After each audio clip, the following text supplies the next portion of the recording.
Unit. Buffers in biological systems. Introduction to buffers. A buffer is a solution that resists changes in pH when small amounts of an acid or a base are added. Buffers are critical in maintaining the pH stability of biological systems, ensuring that enzymatic reactions and cellular processes occur within optimal pH ranges. The buffer capacity is determined by the amount of acid or base the buffer can absorb without causing a significant change in pH. Buffers are composed of weak acids and their conjugate base or weak bases and their conjugate acid. These buffer systems are especially important in maintaining the proper pH of intracellular environments, extracellular fluids, and blood. The mechanism of buffers. A buffer works based on the equilibrium between an acid and its conjugate base. The buffer can neutralize added acids or bases due to this equilibrium. When an acid H is added to a buffer, the conjugate base of the buffer will accept the proton H, forming more of the weak acid form, thereby minimizing the increase in hydrogen ion concentration and thus preventing a drastic drop in pH. When a base O is added to a buffer, the weak acid will donate a proton H to neutralize the hydroxide ions O, forming more of the conjugate base, thus preventing a significant increase in pH. Henderson-Hasselbalch equation. The Henderson-Hasselbalch equation is used to relate the pH of a buffer solution to the pKa, acid dissociation constant, of the weak acid and the ratio of the concentration of the conjugate base to the acid in the solution. pH equals pKa plus log A minus HA. pH equals pKa plus log Ha. A minus. Where pKa is the pH at which the acid is half dissociated, 50% acid and 50% conjugate base. A minus A minus is the concentration of the conjugate base. HA. Ha is the concentration of the weak acid. This equation helps to predict the pH of a buffer solution at any given ratio of acid to conjugate base. Types of biological buffers. Bicarbonate buffer system. The bicarbonate buffer is the primary buffer system in human blood and extracellular fluids. It consists of carbonic acid HCO and its conjugate base bicarbonate HCO. The system is regulated by the lungs and kidneys, which help maintain the pH of the blood around 7.4. The reaction in the bicarbonate buffer is as follows. CO gas plus HO rightwards harpoon over leftwards harpoon. HCO rightwards harpoon over leftwards harpoon. H plus plus HCO minus. CO gas plus HO rightwards harpoon over leftwards harpoon HCO H plus HCO minus. The lungs help regulate CO levels by expelling it, and the kidneys manage HCO levels, adjusting the blood pH as needed. Phosphate buffer system.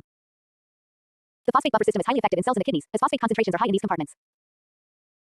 It involves the weak acid HPO dihydrogen phosphate and its conjugate base HPO squared hydrogen phosphate. The reaction is as follows. HPO minus. Rightwards harpoon over leftwards harpoon H plus plus. HPO2 minus.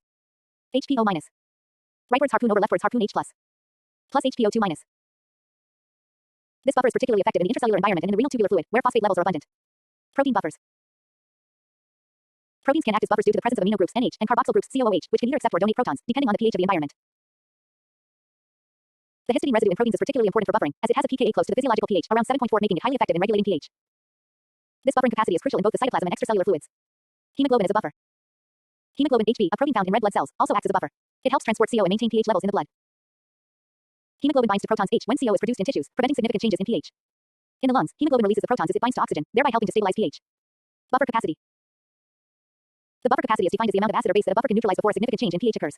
It depends on the concentration of the acid and base in the buffer. The pKa value. The closer the pKa is to the desired pH, the more effective the buffer will be. The buffer's concentration. Higher concentrations provide better buffering capacity. Buffer capacity is crucial in maintaining homeostasis in biological systems, especially in blood and cellular environments, where the pH must remain within a narrow range to avoid disrupting normal physiological processes. Applications of buffers in biological systems. Blood pH regulation. The bicarbonate buffer system in the blood is essential in maintaining the pH of around 7.4, crucial for the function of enzymes, the transport of oxygen, and the proper function of cells. Deviations from this range can lead to acidosis pH and LT, 7.35, or alkalosis pH and GT, 7.45, both of which can cause severe physiological disruptions. Intracellular pH. Cells utilize various buffer systems, such as the phosphate buffer, to maintain their internal pH and regulate enzymatic activities, cellular signaling, and metabolic reactions. Small fluctuations in intracellular pH can impair cellular functions. Enzyme activity. Many enzymes are pH sensitive. For example, pepsin, the enzyme responsible for protein digestion in the stomach, works optimally at acidic pH around 2, while trypsin in the small intestine operates at a more neutral pH around 7.8. Previous year questions PYQs with answers 1. CSIR Net Deck 2016. Which of the following is true regarding buffer systems? A. Buffers are effective in a very narrow pH range. B. Buffers only work for strong acids and bases. C. Buffers always increase the pH of a solution. D. Buffers cannot maintain pH in biological systems. Answer. A. Buffers are effective in a very narrow pH range. Buffers are most effective when the pH is close to the pKa of the acid-base pair used. 2. CSIR Net June 2019. Which of the following statements is true regarding the bicarbonate buffer system? A. It works mainly in the kidney to regulate blood pH. B. It helps maintain the blood pH at around 7.4. C. It is mainly active in the stomach. D. It has a very high buffer capacity in acidic conditions. Answer. B. It helps maintain the blood pH at around 7.4. The bicarbonate buffer system plays a critical role in maintaining the physiological pH of blood, around 7.4, by regulating CO and HCO levels. 3. CSIR Net Deck 2017. Which of the following is an example of a biological buffer system? A. Nitrogen buffer system. B. Bicarbonate buffer system. C. Phospholipid buffer system. D. Glucose buffer system. Answer. B. Bicarbonate buffer system. The bicarbonate buffer system is the most important buffer system for maintaining pH in human blood and extracellular fluids. This concludes the lecture on buffers in biological systems. Let me know when you're ready for the next topic or need further clarification. You said, reaction kinetics, ChatGPT said. Here is your CSIR Net JRF Life Sciences high quality lecture on Unit, Reaction Kinetics. Introduction to Reaction Kinetics. Reaction kinetics is the study of the rates of chemical reactions and the factors affecting these rates. In biological systems, enzyme-catalyzed reactions and metabolic processes are central to the functioning of cells and organisms. Understanding reaction kinetics allows us to comprehend how biochemical reactions occur under different conditions, how they can be regulated, and how drugs or inhibitors can affect metabolic pathways. In biological systems, reaction rates can be influenced by several factors, including temperature, concentration of reactants, pH, and the presence of catalysts such as enzymes. Factors affecting reaction rate: concentration of reactants. The rate of a reaction generally increases with an increase in the concentration of reactants because more reactive molecules are available to collide and react. In enzymatic reactions, the rate of product formation increases with substrate concentration until the enzyme active sites become saturated. Temperature. Reaction rates typically increase with temperature due to an increase in the kinetic energy of molecules. This leads to more frequent and energetic collisions.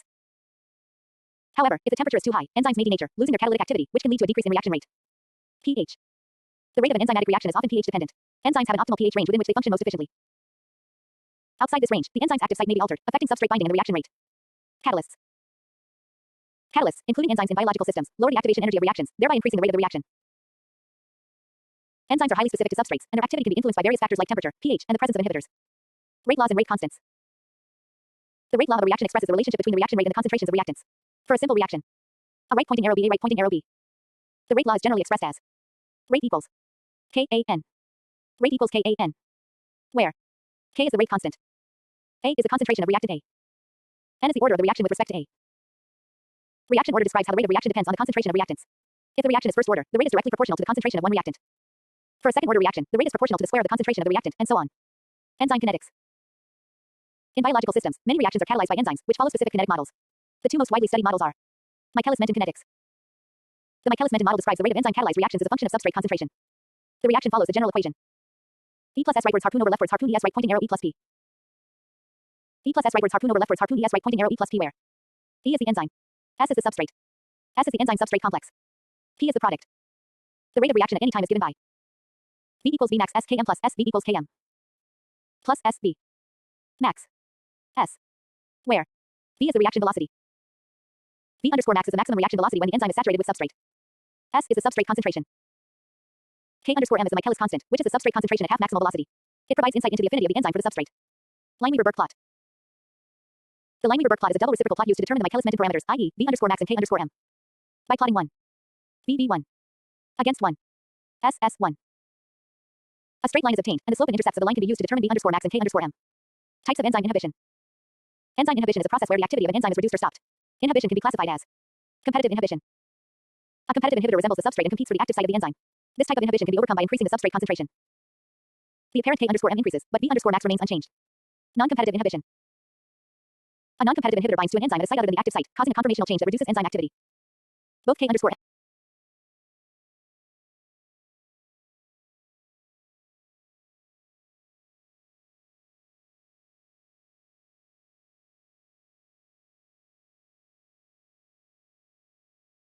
The Lineweaver-Burke plot is a double reciprocal plot used to determine the Michaelis-Menten parameters, i.e., V underscore max and K underscore M.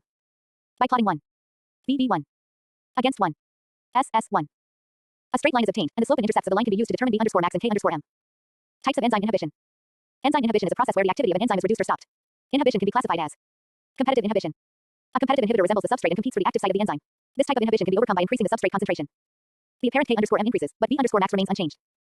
Non-competitive inhibition. A non-competitive inhibitor binds to an enzyme at a site other than the active site, causing a conformational change that reduces enzyme activity. Both K underscore M and V underscore max decrease. Incompetitive inhibition. An incompetitive inhibitor binds only to the enzyme substrate complex, preventing the conversion of the substrate to the product. Both K underscore M and V underscore max decrease. Activation energy. Activation energy E underscore A is the energy required to initiate a chemical reaction. In biological systems, enzymes lower the activation energy, allowing reactions to proceed faster at physiological temperatures. The relationship between reaction rate and activation energy is described by the Arrhenius equation.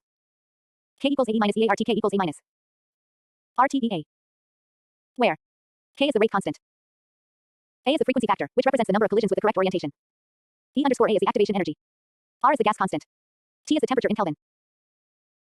By lowering E underscore A, enzymes enable reactions to occur at a much faster rate, which is essential for maintaining the speed of metabolic processes in living organisms. Previous year questions PYQs with answers 1. CSIR net December 2015. The rate of a reaction doubles when the concentration of the reactant is doubled. The reaction is a zero order. B first order C second order D third order answer B first order. In a first order reaction, the rate is directly proportional to the concentration of the reactant, so doubling the concentration will double the rate. 2. CSIR net June 2017. The Michaelis-Menten constant K underscore M is defined as the concentration of substrate at which half the enzyme active sites are occupied. B the concentration of substrate at which the reaction rate is maximal. C the concentration of enzyme that binds to the substrate. D the rate at which the enzyme binds to the substrate. Answer: the concentration of substrate at which half the enzyme active sites are occupied. K underscore M is a measure of the affinity of the enzyme for the substrate. A lower K underscore M indicates higher affinity. 3. CSIR net Dec 2019. Which of the following statements about enzyme inhibition is correct? A competitive inhibitors bind to the enzyme's active site. B non-competitive inhibitors increase the value of K underscore M. C incompetitive inhibition decreases V underscore max but does not affect K underscore M. D competitive inhibition decreases V underscore max but does not affect K underscore M.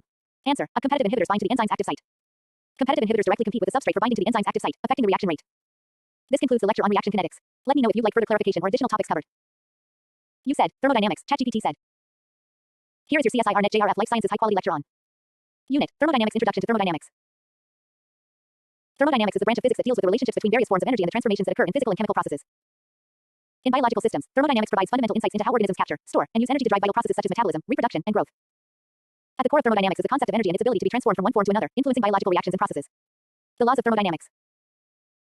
Thermodynamics is governed by four fundamental laws, which are essential to understanding energy transformations in biological systems. Zeroth law of thermodynamics. The zeroth law defines thermal equilibrium and states that if two systems are each in thermal equilibrium with a third system, they are in thermal equilibrium with each other. This law underpins the concept of temperature as a measurable property, allowing temperature to be used to quantify heat exchange. First law of thermodynamics, conservation of energy. The first law states that energy cannot be created or destroyed in an isolated system, but it can be transformed from one form to another. The total energy of the system remains constant. Delta U equals Q minus W. Delta U equals Q minus W where delta U is the change in internal energy of the system. Q is the heat added to the system. W is the work done by the system. In biological terms, this law explains how cells convert energy from nutrients into usable forms such as ATP and how energy is released or absorbed during metabolic processes like glycolysis, the Krebs cycle, and oxidative phosphorylation. Second law of thermodynamics, entropy. The second law introduces the concept of entropy, which is a measure of the disorder or randomness of a system. This law states that in any energy transformation, the total entropy of an isolated system always increases over time. For biological systems, the increase in entropy reflects the inevitable loss of usable energy, often in the form of heat, during metabolic processes. The second law also implies that biological systems must constantly expend energy to maintain their internal order and prevent entropy from increasing too quickly. This is particularly relevant to the maintenance of homeostasis in living organisms. Delta S is greater than or equal to QT. Delta S is greater than or equal to TQ. Where delta S is the change in entropy. Q is the heat transferred. T is the temperature in Kelvin. Third law of thermodynamics, absolute zero. The third law states that as the temperature of a system approaches absolute zero, 0 K, the entropy of the system approaches a minimum constant value. In practical terms, it means that as a system approaches absolute zero, molecular motion comes to a halt, and the system reaches its lowest possible energy state. For biological systems, this law underscores the importance of temperature in maintaining molecular motion and, consequently, biological activity. Free energy and biological reactions. The concept of free energy is central to understanding the spontaneity of biological reactions. Free energy is the portion of a system's energy that is available to do work. It is represented by Gibbs free energy G, and changes in Gibbs free energy determine whether a process will proceed spontaneously. Gibbs free energy G. The change in Gibbs free energy delta G is defined as delta G equals delta H minus T delta S. Delta G equals delta H minus T delta S where delta G is the change in Gibbs free energy. Delta H is the change in enthalpy heat content. Delta S is the change in entropy.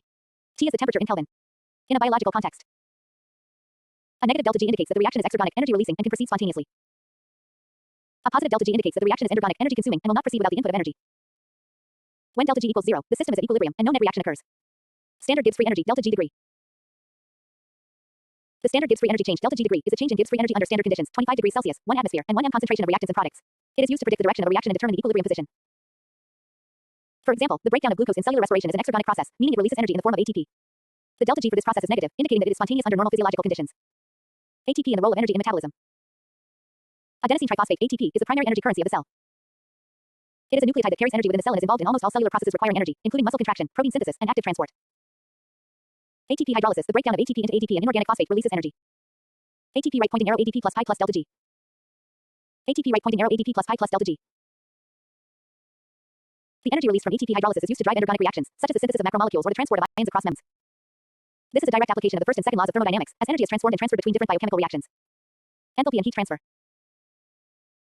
Enthalpy H is the total heat content of a system, which includes both internal energy and the energy required to displace the environment in an open system at constant pressure. Enthalpy changes delta H in biological reactions correspond to the heat released or absorbed by the system. In biological reactions, exothermic reactions release heat, and delta H is negative. Endothermic reactions absorb heat, and delta H is positive. For example, the oxidation of glucose in cellular respiration is an exothermic reaction, where the energy released is used for ATP production, whereas the synthesis of glucose from smaller molecules in photosynthesis is endothermic. Previous year questions PYQs with answers 1. CSIR Net Deck 2017. Which of the following is true about the second law of thermodynamics? A. It states that the total energy of an isolated system remains constant. B. The entropy of a system decreases in an irreversible process. C. The total entropy of an isolated system always increases over time. D. In any process, energy is neither created nor destroyed. Answer. C. The total entropy of an isolated system always increases over time. The second law of thermodynamics describes the increase of entropy in spontaneous processes. 2. CSIR Net June 2019. Which of the following statements about Gibbs free energy is correct? A. A negative delta G indicates a spontaneous reaction. B. A positive delta G indicates an exergonic reaction. C. Delta G equals 0 indicates that a reaction is not at equilibrium. D. Delta G can never be negative in a biological system. Answer. A. A negative delta G indicates a spontaneous reaction. Negative delta G values are indicative of spontaneous, exergonic reactions in biological systems. 3. CSIR Net Deck 2020. Which of the following is true for ATP hydrolysis? A. ATP hydrolysis is endergonic. B. ATP hydrolysis releases energy. C. ATP hydrolysis results in an increase in entropy. D. Both B and circa. Answer. D. Both B and circa.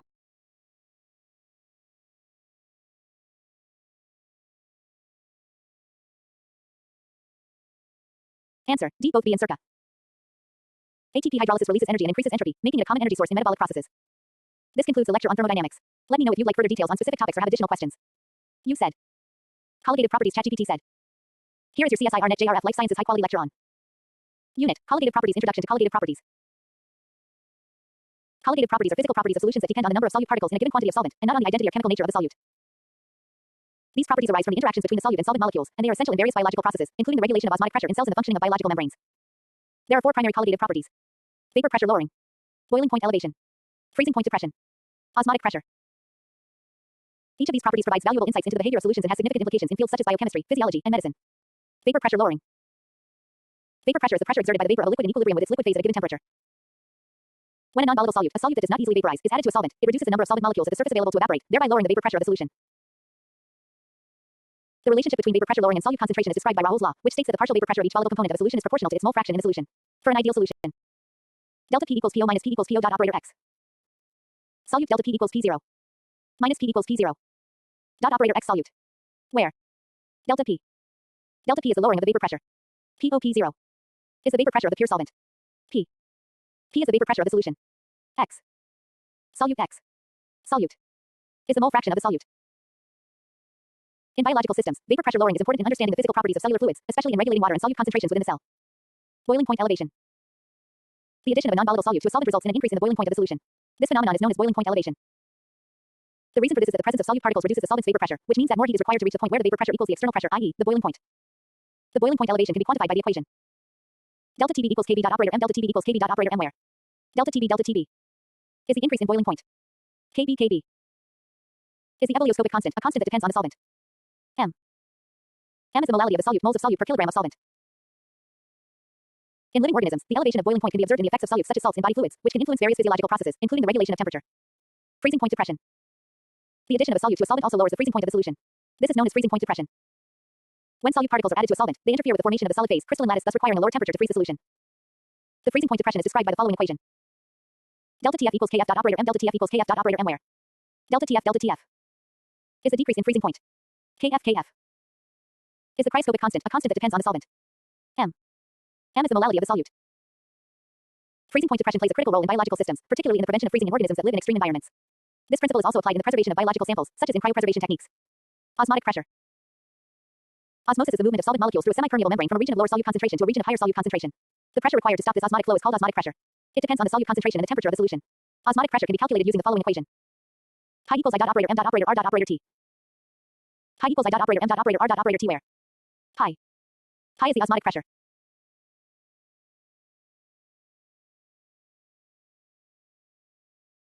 Osmosis is the movement of solvent molecules through a semi-permeable membrane from a region of lower solute concentration to a region of higher solute concentration.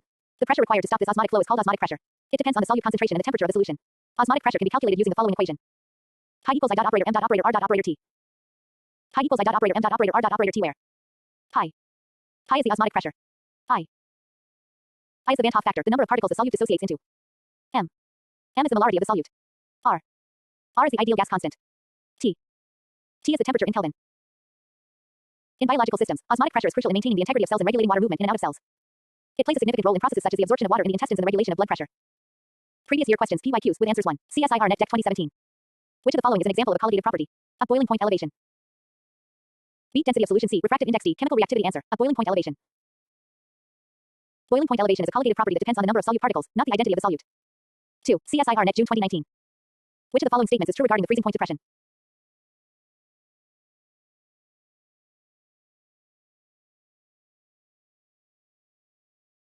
Which of the following is an example of a colligative property? A boiling point elevation. Beat density of solution C, refractive index D, chemical reactivity. Answer. A boiling point elevation. Boiling point elevation is a colligative property that depends on the number of solute particles, not the identity of the solute. 2. CSIR Net June 2019. Which of the following statements is true regarding the freezing point depression? A. It is independent of the solvent used. B. It is directly proportional to the molar concentration of solute. C. It is inversely proportional to the molar concentration of solute. D. It is influenced by the vapor pressure of the solute. Answer. B. It is directly proportional to the molar concentration of solute. The freezing point depression is directly proportional to the molality of the solute and can be used to calculate molar masses of solutes. 3. CSIR Net Deck 2020. Which colligative property is used to determine the molecular weight of solutes? A. Osmotic pressure. B. Freezing point depression. C. Boiling point elevation. D. All of the above. Answer. D. All of the above. All of these colligative properties can be used to determine the molecular weight of solutes by relating the change in these properties to the amount of solute present in solution. This concludes the lecture on colligative properties. Let me know if you would like further details or have additional questions.